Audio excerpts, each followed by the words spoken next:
बड़े बंगले की बस एक बहू। अरे ओ भाग्यवान, अभी तक चाय क्यों नहीं बनी? 9 बज गए ना नाश्ता मिला ना चाय। सबर कर लो जी, ला रही हूँ चाय। देख रहे हो सुबह 6 बजे की उठी हूँ, मैं ही लगी हूँ। लीजिए देवर जी चाय, और पति देव आपकी भी चाय। क्या हुआ भाभी जी, ज्यादा काम कर ली क्या? सुबह सुबह कांप रही हो। अब बूढ़ी हो रही हूँ तो बीमारियां तो लगी ही रहेंगी ना देवर जी। और देखो तो छोटी देवरानी जी तो सर्विस वाली हैं, आपकी बीवी बिजनेस संभालती है घर का, और मैं बूढ़ी अकेले कितना काम कर पाऊंगी। दीदी तो ऐसा कह रही हैं कि मैं और छोटी जेठानी जी काम ही नहीं करती। मैं तो बस ये कह रही हूँ कि मेरी अब उम्र नहीं रही काम करने की। अगर एक बेटा होता तो अभी बहू के हाथ की बनाई चाय पी रही होती। मेरी तो 3 बहुएं हैं, लेकिन मजाल है अभी तक किसी ने 1 गिलास बादाम का दूध ला कर दिया हो। ताई जी, माँ, चाची, मेरा प्रोटीन शेक क्यों नहीं बना अभी तक? मम्मी स्कूल लंच दो जल्दी से, बस का टाइम हो गया है। अरे सुषमा जी, अब सोफे पर अंगड़ाई लेना छोड़ो और जल्दी से लंच पैक कर दो। अभी घर की महिलाओं ने ढंग से चाय नहीं पी थी कि फिर से काम में लग गई थी। सुषमा, कांति और सुरभि जल्दी जल्दी सभी का डिब्बा पैक करती हैं और नाश्ता टेबल पर लगाती हैं, जिसके बाद सभी नाश्ता करके अपने अपने काम पर चले जाते हैं। क्या बात है देवरानी जी, आज तुम काम पर नहीं गई? नहीं दीदी, घुटनों में बहुत दर्द हो रहा है, इसीलिए आज मैंने दफ्तर से छुट्टी ले ली। तुम हमसे छोटी हो, अभी से तुम्हारे घुटने दर्द होते हैं। हमारा सोचो, इतना बड़ा बंगला संभालना भैया अब तो मुश्किल हो रहा है। तुम तो बेटे वाली हो, तुम्हें क्या दिक्कत? अभी तक मेरा बेटा हुआ होता तो घर में बहू होती। बहू विवान 26 का हो गया है, अब तो विवान से कह दो कि ब्याह कर ले। क्या मेरे कब्र में जाने के बाद ब्याह करेगा? अब पोता बहू आ जाएगी तो कम से कम मैं भी स्वर्ग से धारने से पहले बहू की शक्ल देख लूंगी। पूरे खानदान की इकलौती बहू होगी। बस कई दिनों से मैं भी कांति को यही कहने की कोशिश कर रही थी कि भाई अब तो बेटे की शादी करवा ही दो, विवान की दुल्हन आएगी तो आराम होगा। तभी विवान जिम के कपड़ों में वहां आता है। आप लोग मेरी शादी की बातें कर रहे हो माँ? आपको पता है ना मुझे अभी शादी नहीं करनी। अरे विवान बेटा, अभी शादी नहीं करेगा तो क्या बुढ़ापे में करेगा? इतने बड़े बंगले का इकलौता वारिस है तू। तेरी चाची, ताई, माँ सब बूढ़ी हो गई है, और हमारी नहीं तो कम से कम दादी की चिंता कर ले। क्या दादी?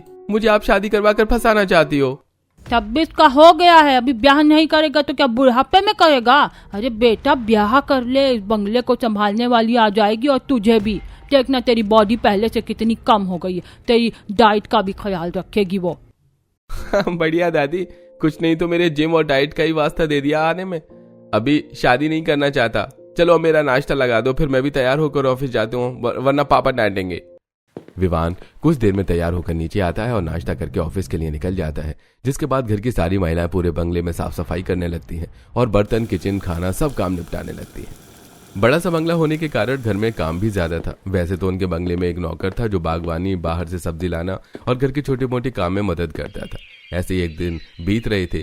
कांति जी और उनकी दोनों देवरानी और जेठानी सुबह में जल्दी उठती, लेकिन उन्हें सोने में रात के 12 बज जाते। घर के काम ही खत्म नहीं होते। वहीं अब सभी को लगने लगा था कि विवान की शादी कर देनी चाहिए। एक दिन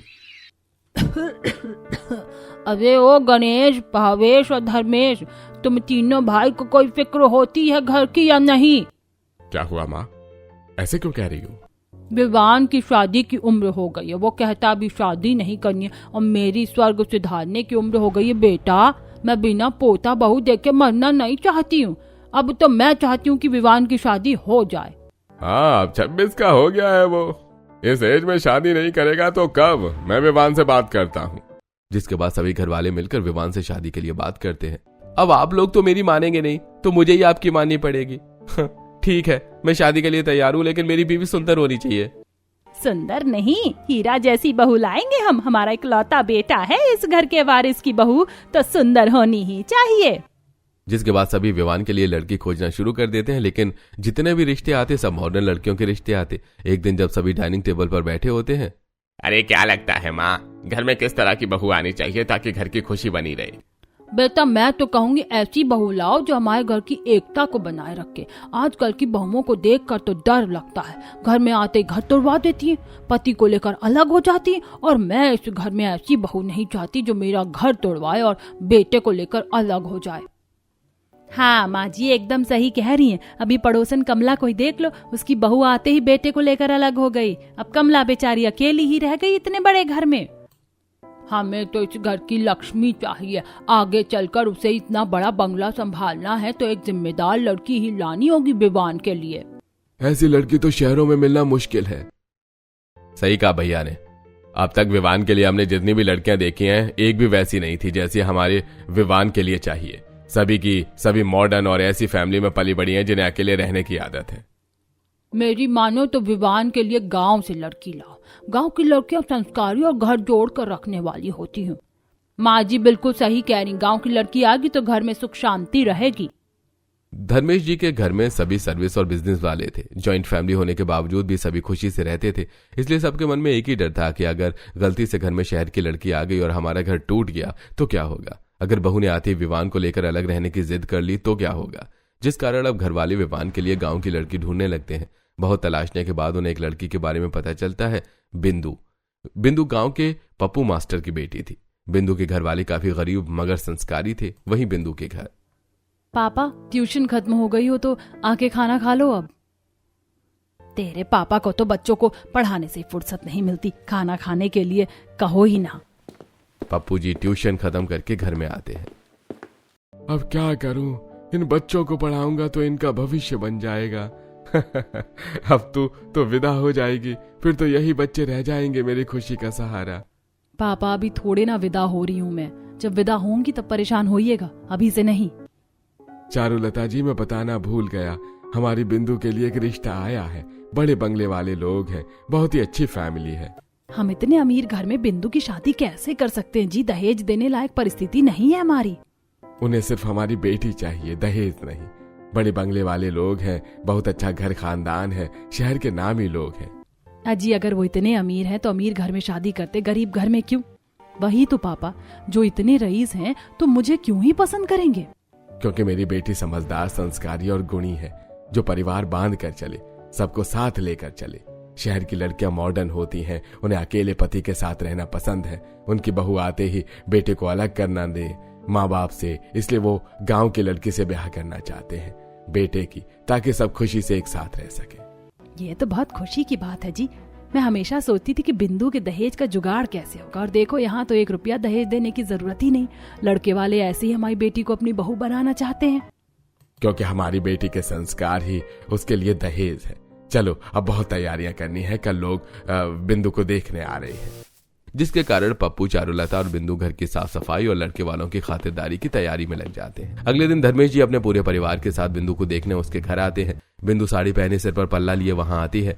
सभी से हाथ जोड़ के नमस्ते करती है और सभी को चाय नाश्ता देती है। बिंदु का गोरा रंग, लंबी कदकाठी, सुंदरता और मासूमियत देखकर विवान को एक नजर में ही बिंदु पसंद आ जाती है।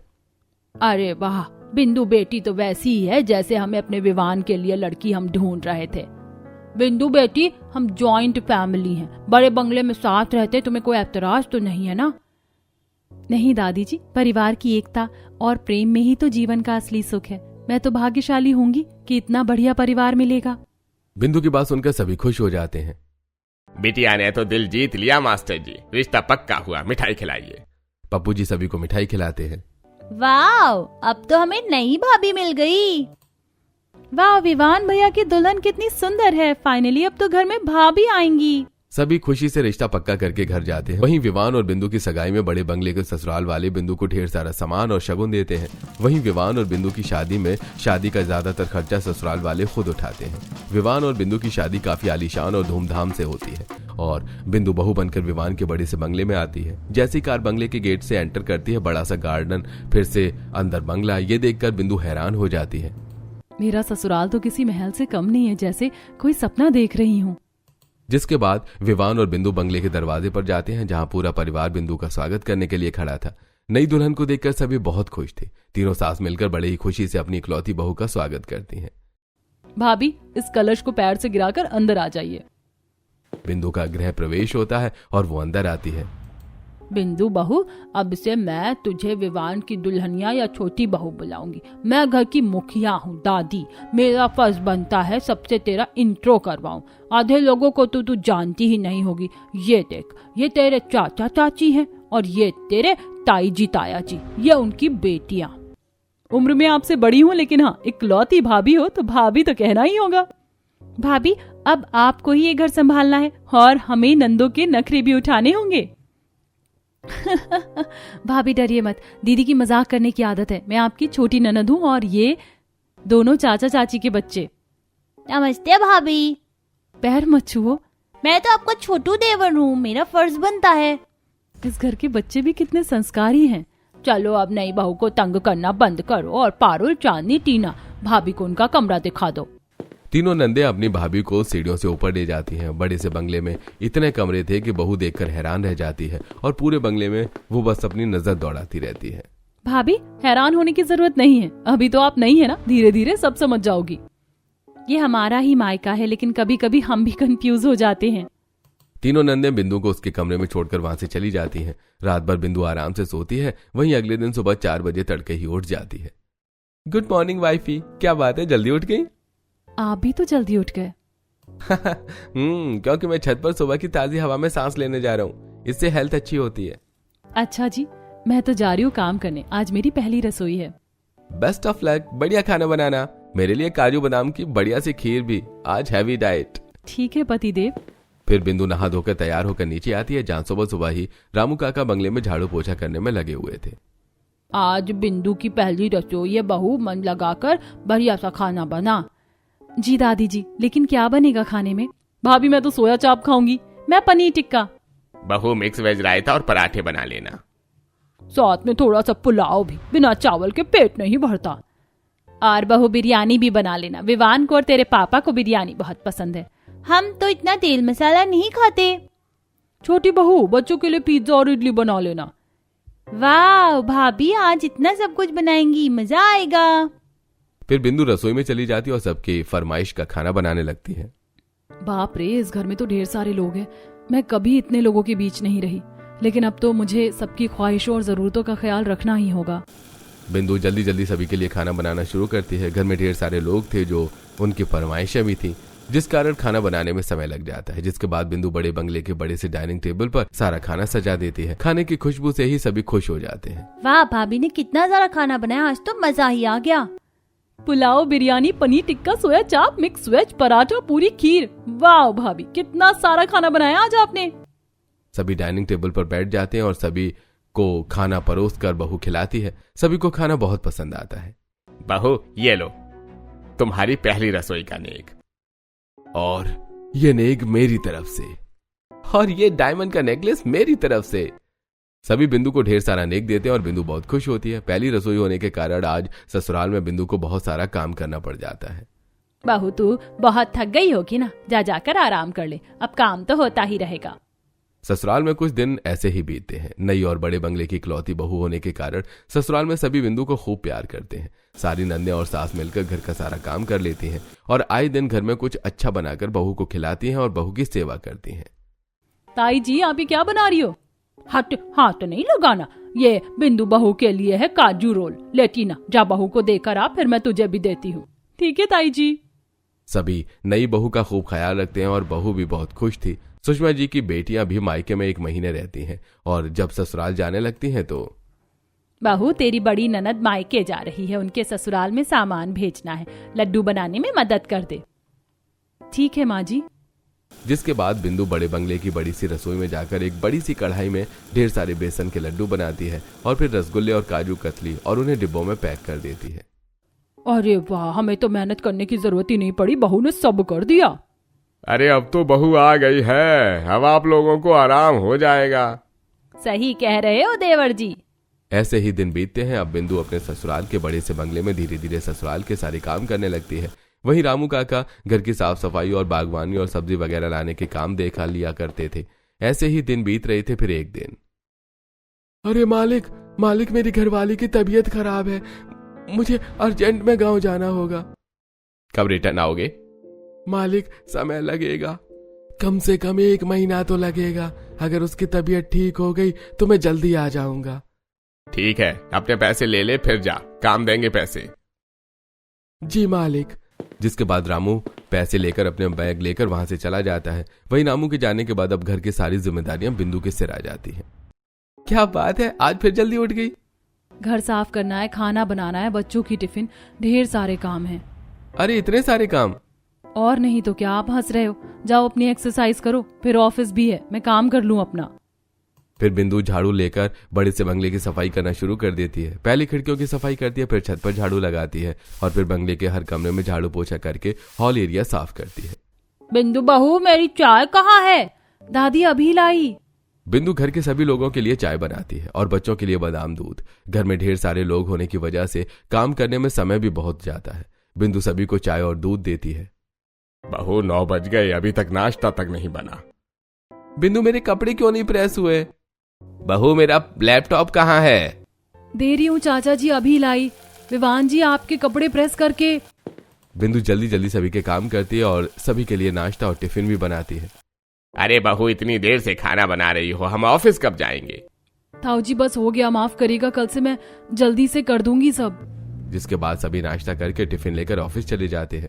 घर में सभी लगभग 45 के ऊपर थे और सभी बूढ़े हो रहे थे, जिस कारण बहू की चाची सास और ताई सास और सास के शरीर में हमेशा दर्द दिखाते रहते थे।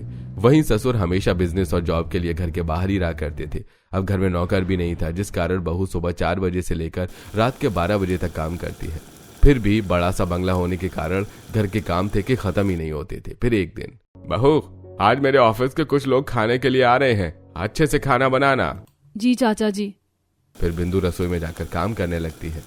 कल ही तो बंगला साफ किया था, अब खाना बनाने में भी बहुत समय जाएगा। आज घर नहीं साफ करती, खाना ही बना लेती हूँ, सब साफ ही तो है।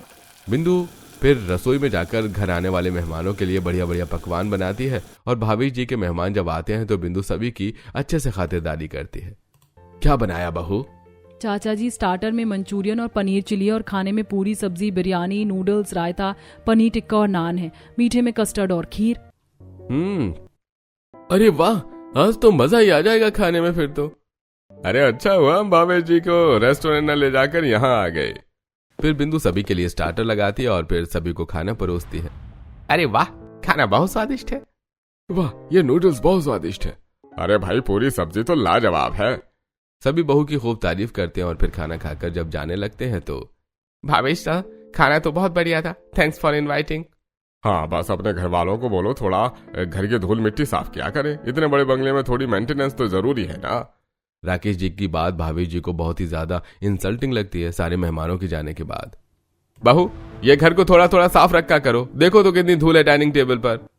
चाचा जी कल ही घर साफ किया था, आज अगर घर साफ करती तो खाना नहीं बन पाता। बहू कल खाना खाई थी तो आज नहीं खाओगी क्या?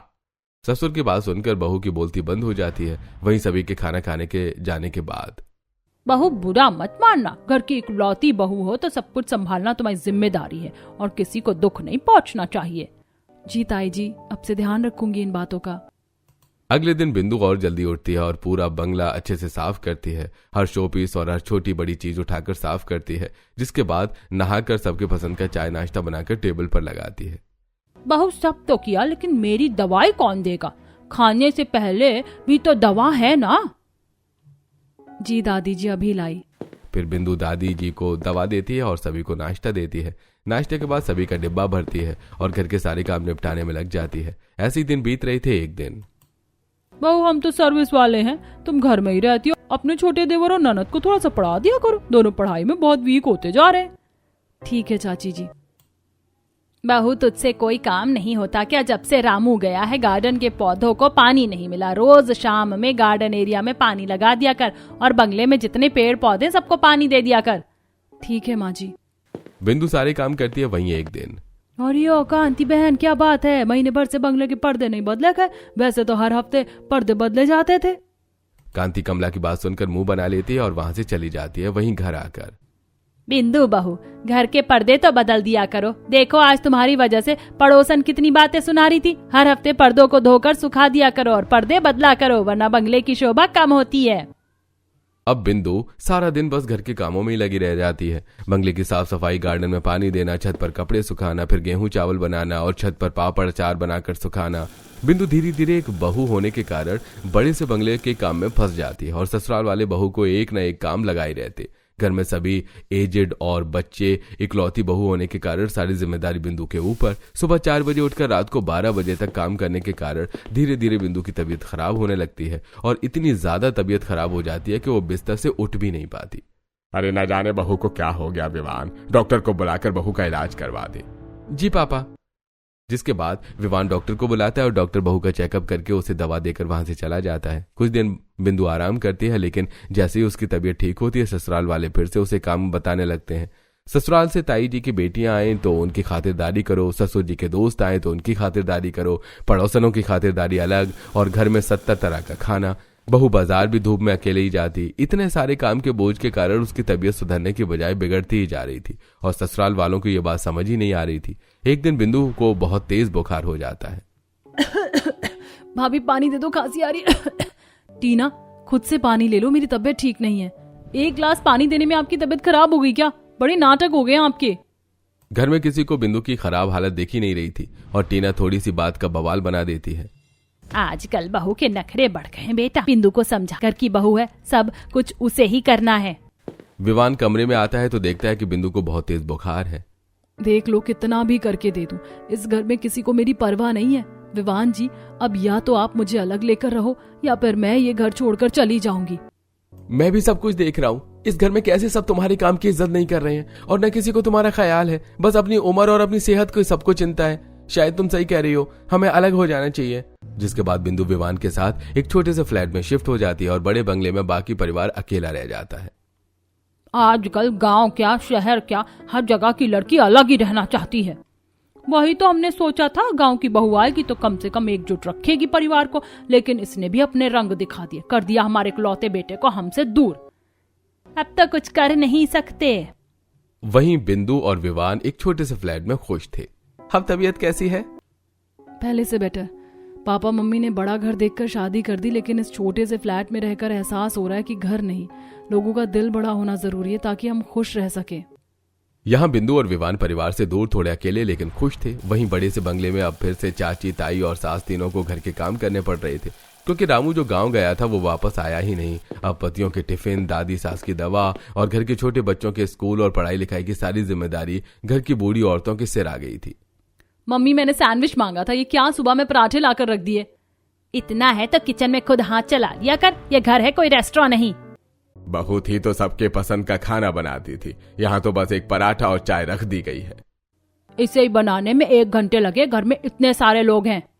माँ, आपने हमारा होमवर्क नहीं कराया, आज तो स्कूल में डांट पड़ेगी, मैं स्कूल नहीं जाऊंगा।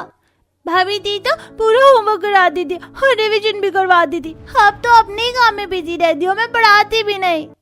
अब धीरे धीरे घर के सभी लोगों को बड़े बंगले की एक इकलौती बहू की कमी खल रही थी। सबको बिंदु के इस घर के प्रति किए गए एफर्ट्स याद आ रहे थे। एक रात दादी का पैर बहुत दर्द हो रहा था। मेरा पैर बहुत दर्द हो रहा है, कोई तो आओ। सुरभि नींद में सास के कमरे में आती है। माँ जी, ये दवा खा के सो जाओ, चिल्लाओ नहीं, नींद डिस्टर्ब होती है। बहू की बात सुनकर भानुमति जी रुआंसी हो जाती हैं। उन्हें याद आ जाता है कि कैसे बिंदु देर रात तक जागकर दादी के पैर दबाया करती थी और फिर सुबह जल्दी ही उठ जाती थी। अरे ओ कांति जी, घर में इतने लोग हो आप, लेकिन इतने बड़े बंगले को मेंटेन भी नहीं कर पा रहे। बहू थी तो कितनी सफाई रखती थी, देखो तो गार्डन के पौधे भी मुरझा गए, छत पर कितनी धूल है और खिड़कियां देखो जैसे जमाने से साफ नहीं हुई। अभी बिंदु होती तो उसे सब काम में लगाए रहते। अगर बहू की थोड़ी इज्जत कर ली होती तो अलग ना रहती। वो बेचारी, उसे तो लाए बेटी बनाकर, लेकिन 6 महीने में बड़े बंगले की इकलौती बहू ने नौकरानी बना दिया गया। अब घर के सभी मेंबर को बहू की कमी खल रही थी और एक साथ सब जाकर बिंदु से माफी मांगते हैं। बहू वापस घर आ जा, हमें अब समझ आ गया है तेरे बिना घर सूना है, हम मिलकर रहेंगे। हाँ बहू, तेरे बिना हमारा बंगला सूना है। जिसके बाद बिंदु को सब घर ले आते हैं और घर के काम करने के लिए 4 नौकर लगा दिए जाते हैं। एक नौकर सिर्फ झाड़ू पोछा करेगा, दूसरा सिर्फ बागवानी, तीसरी को बहू की किचन में मदद करने की जिम्मेदारी मिलती है और एक नौकर घर के और बाहर दोनों के काम देखता है। जिसके बाद अब बिंदु को भी थोड़ा आराम हो जाता है।